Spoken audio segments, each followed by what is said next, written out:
como disse, comecei no ano de 1956, e no mês de dezembro de 56 surgiu no Rio de Janeiro um outro grande acontecimento que despertou o interesse do jornalismo policial.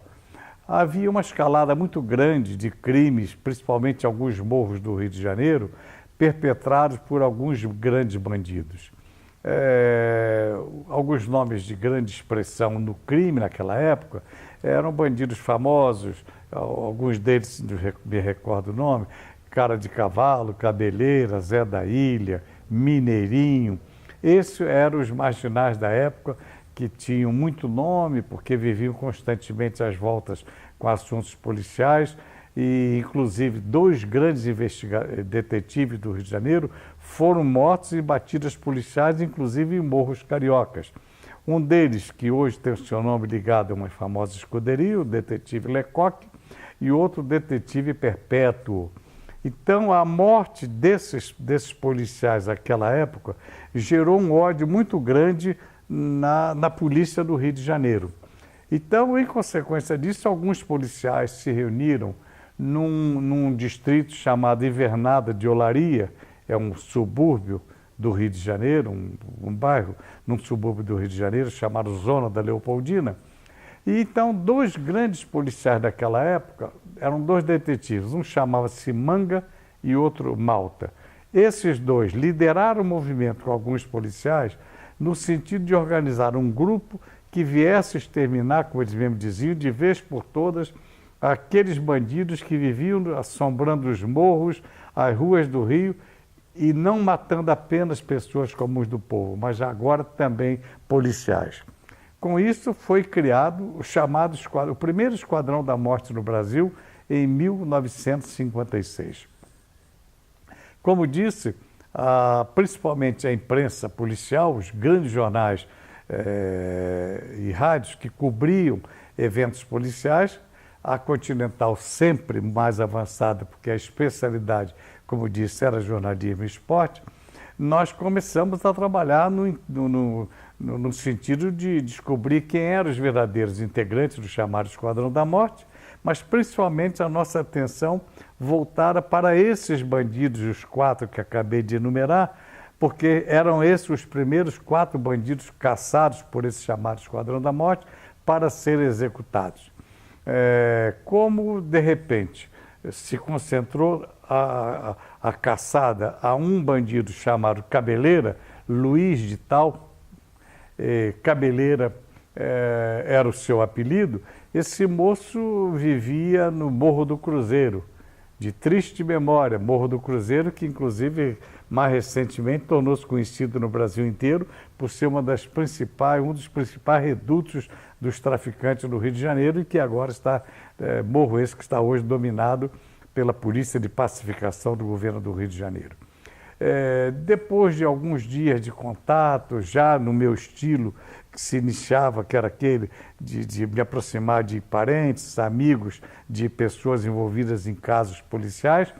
eu consegui me aproximar da mãe daquele cabeleiro, uma senhora por nome Dona Josefa, e me aproximando dos familiares, através de amigos e de um advogado conhecido no Rio de Janeiro, na minha época, eu consegui ganhar a confiança daquela família e, em consequência disso, fora do trabalho de toda a imprensa do Rio, à frente de todos os repórteres que estavam envolvidos na cobertura, eu descobri o paradeiro de Cabeleira. Subi o Morro do Cruzeiro, apenas com um técnico de rádio, e horas depois dessa arriscada aventura de um profissional, eu tinha em meu poder o bandido mais procurado naquele momento pelo recém-criado Esquadrão da Morte para a sua execução. Levei o Cabeleira para a cidade vizinha, porque nós tínhamos o estado do Rio de Janeiro, era o estado vizinho, São João de Meriti era, naquela época, uma cidade que fazia divisa com o Rio de Janeiro, e então, fugindo do cerco policial do chamado Esquadrão da Morte, eu levei o Cabeleira para essa outra cidade, procurei contato com um advogado muito jovem, ainda no seu primeiro ano de trabalho, chamado Wilson Mirza,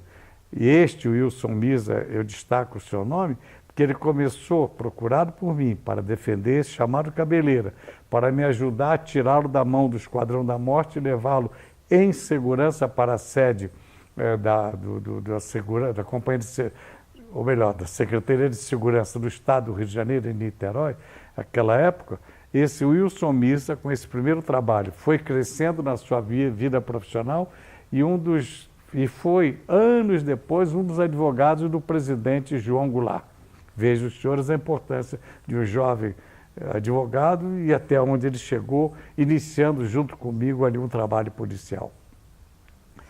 Levamos, então, eu consegui, graças a esse entendimento com o advogado e entendimento com o juiz corregedor daquela cidade, nós tiramos de vez esse Cabeleira, Luiz de Tal, das mãos do risco ou do cerco do Esquadrão da Morte, e depois de uma viagem muito acidentada, muito difícil, passando por várias cidades para sempre manter distância da polícia do Rio de Janeiro, eu consegui, no dia, horas depois desse trabalho iniciado, entregá-lo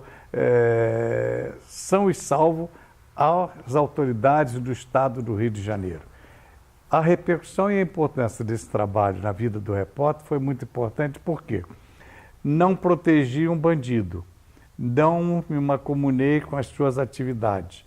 cumpri o dever humano e profissional de protegê-lo, respeitando as autoridades e ajudando a trazer tranquilidade à capital da República, porque a repercussão era muito negativa e a intranquilidade era muito grande, tanto no seio de familiares de alguns elementos envolvidos com problemas policiais, mas principalmente no seio das famílias dos policiais que viviam constantemente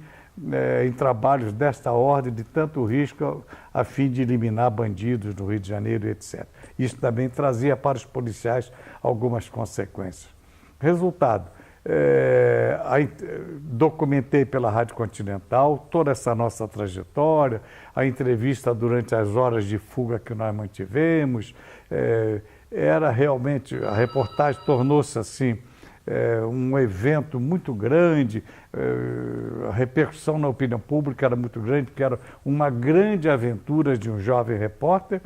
e a cidade inteira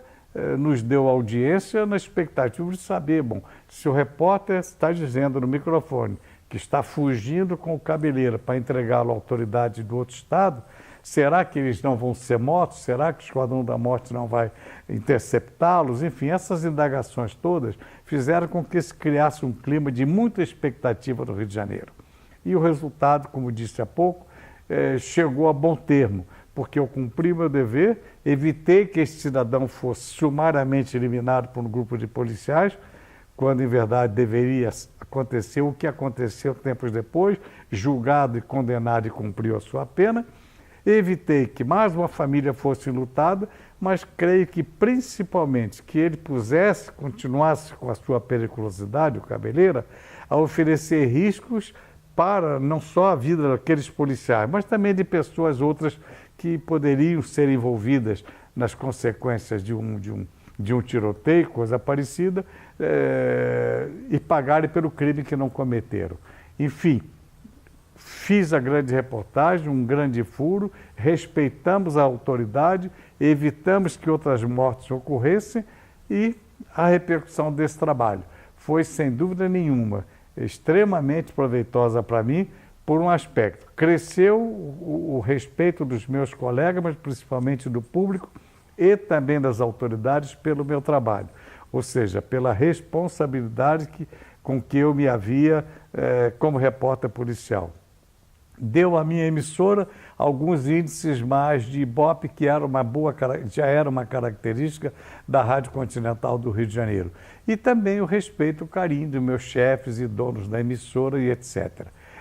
Tudo isso somado, as reportagens que eu realizei de grande repercussão durante o ano de 56, meu primeiro ano de atividade, fez com que logo no início do ano de 1957 eu me encontrasse de repente em meio a um grande número de grandes artistas, recebendo o meu primeiro troféu de uma revista que existia no Rio de Janeiro, chamada Clube dos Artistas, que não tinha nada a ver depois com o Clube dos Artistas na televisão em São Paulo. Então, essa revista fazia uma premiação todo ano e o meu primeiro troféu eu ganhei com essa série de reportagens do meu primeiro ano de 56, que começou no Carnaval de 56 e que terminou com esse episódio do Esquadrão da Morte no Rio de Janeiro, o primeiro criado no Brasil.